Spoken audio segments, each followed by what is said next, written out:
Hello, hello. I think I'm right on time. Welcome to Tea's Towel. I don't know what week it is now. I told you last week, I think I lost track. I think it might be week 9. Anyway, if you joined me today, thank you for joining me. If you watch the replay, thank you for watching the replay. Please let me know. I'm hoping, it is so gorgeous here this morning, and I love sitting outside and listening to the birds sing and drinking my coffee, and I've got the patio doors open, so I hope you can hear some of the birds singing. They're of course they got quiet right as I'm talking about this, but today I want to talk to you about finding your purpose and why that's important. And I'm going to start with telling you a story. Telling you when I was young, when I was first a PT in my early years, and I'd gotten to know several of the doctors. I worked at a hospital and that kind of thing. And as the doctors retired, I knew of so many of them that died. And I associated retiring with dying. And it scared me. And I felt like, well, I'm not going to retire. I'll die. And so time goes on, and my dad retired at 52. And he was looking forward to a lot of fun with my mom and some traveling and things like that. But, it didn't happen right away. He has to kind of get things figured out. And within 3 years, he died. And I know that, I know that part of that was that he had been, and maybe this is, I don't know the stories of those doctors. Maybe this is part of it for them too. They were very important. They were, looked up to, and then and their identity was who they are, was their work. And that was my dad. His identity was his work. And when he stopped working, he kind of lost his identity. He lost his purpose. He wasn't sure what he wanted to do.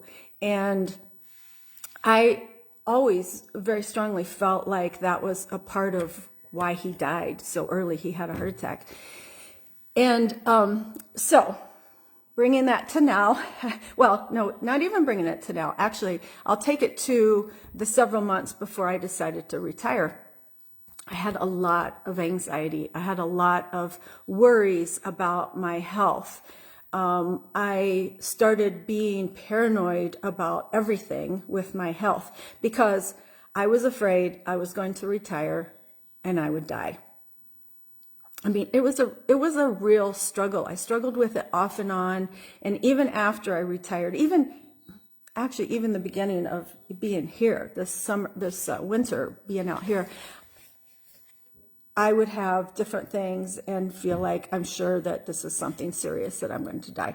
So particularly since my blood pressure had gone up over the summer and things like that. So it's like, what is going on? So that led me to a book that I started reading, and it was very eye-opening.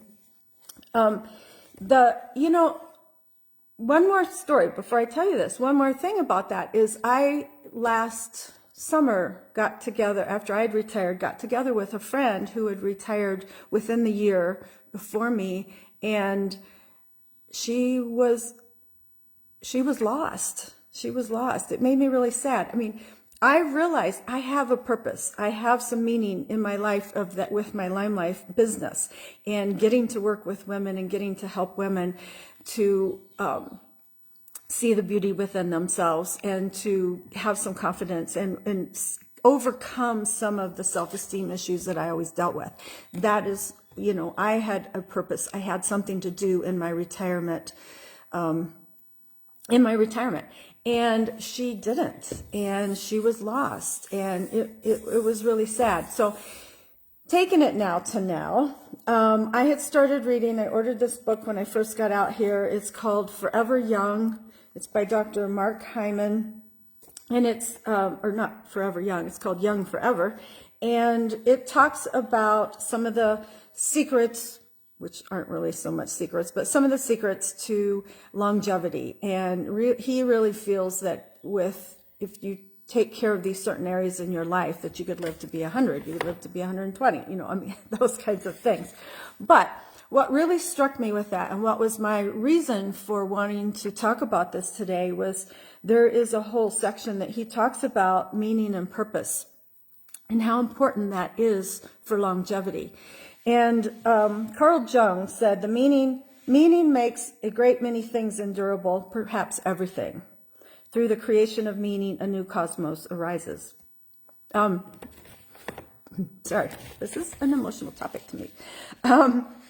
But I'm going to give you some notes from this book and some ways to help you find your purpose. And there's all kinds of studies on this. This is not Dr. Robert Butler, who was the first director of the National Institute of Aging, did a study looking at sense of purpose and longevity and life expectancy. And what he found, that people who have a clear sense of purpose, a reason to get up in the morning, lived at least 7 years longer than those who did not. And there's many studies. I have looked into this, and there's many studies that show that by having meaning in your life, having that purpose in your life, that it's going to help with your longevity.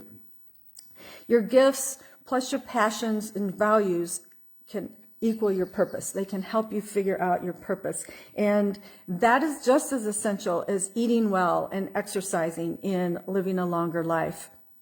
So, it's diet, it's exercise, it's sleep, it's managing your stress, it's building meaningful relationships, and that finding your purpose that helps with the longevity of your life. So, I was reading something else about this, and it said only a quarter of Americans say that they have a clear meaning or purpose in their lives.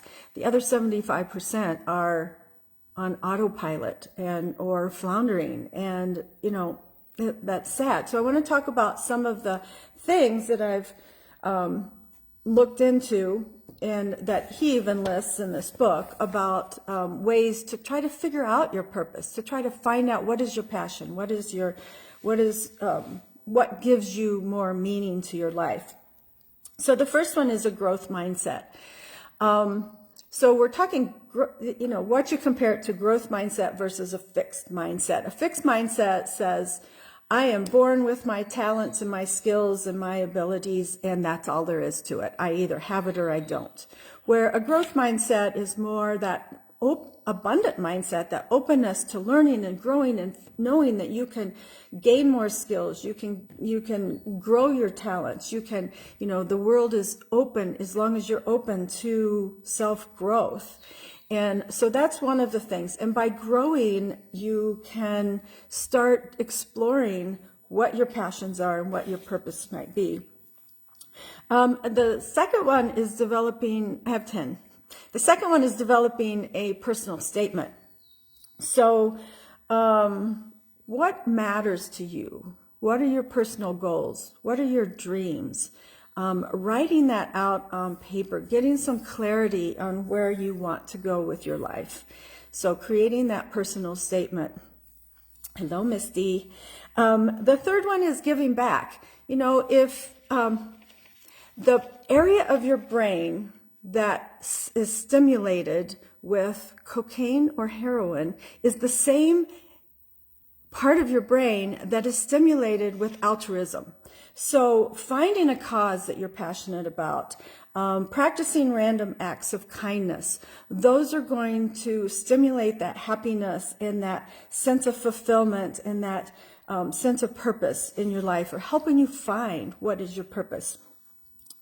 The fourth one is turning your pain into purpose. So we've all gone through challenges. We've all gone through struggles. We've all gone through, whether it's illness or trauma. And if we're still here, we've overcome them. So we've overcome those challenges and those struggles, and taking what you've learned and those different perspectives and helping others who are struggling with those same kinds of things can really help to can really help to find your purpose too, because you have now unique perspectives that somebody who's never gone through that is, that you can help others. So someone who hasn't gone through that does not have those perspectives. Yes, it's turning your pain, using it for good, and using our voices. Exploring your passions. So figuring out what you love to do and what brings you joy. You know, a lot of times, and I've been one of those, a lot of times through our life that maybe our passions and our desires have been squelched by the expectations of society or of others that have been placed upon us. We haven't really given voice to our true self or our true passions and true desires because of that. So starting to really not listen to the shoulds and explore what you really want to do. You can reinvent yourself at any age. It's never too late. I didn't figure out myself until I was way up in my 40s, and even more so now in the last year or two in my 60s. So oh, thanks, Misty. You bring me joy always too. So finding, exploring those passions and not being afraid, not listening to the shoulds can make a really big difference too. The number 6 would be connecting to community. So being around people, being around like-minded people can help to it's like John Rose says, you're the average of the 5 people you spend your time with. So you want to spend time with people who are like-minded. So whether that's joining a book club or a golf league or bowling buddies or something like that, really trying to create community and similar with people with similar interests can help grow your add meaning to your life. And then taking that the next bit further is spending time with people who inspire you.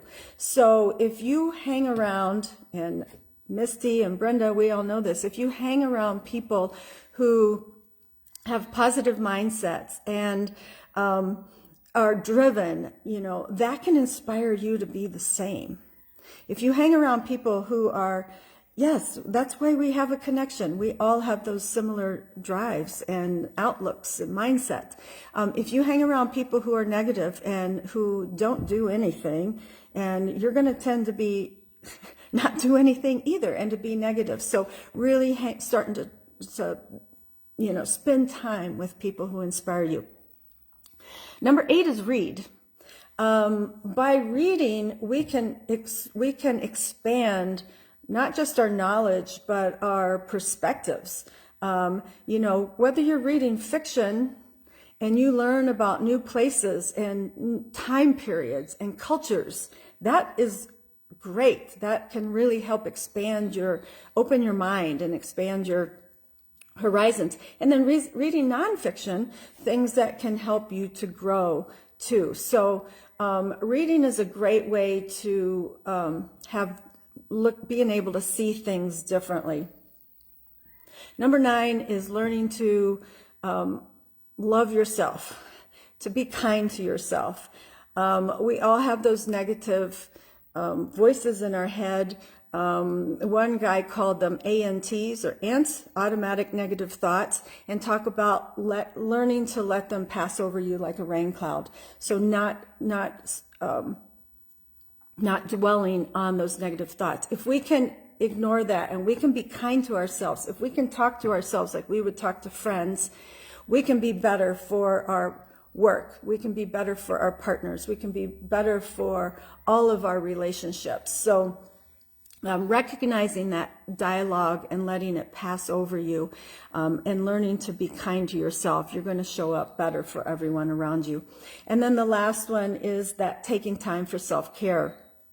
So when we nurture ourselves, we can become the energy and the source of light for others. If we are not taking care of ourselves, we cannot be the best version of ourselves. We cannot be there for others the way we should be. And these are all things, and whatever works for you, our perspectives and our passions and what provides meaning to our life is different. And it's not always easy to find that. It's not always easy. So these are just different ways to try to explore that.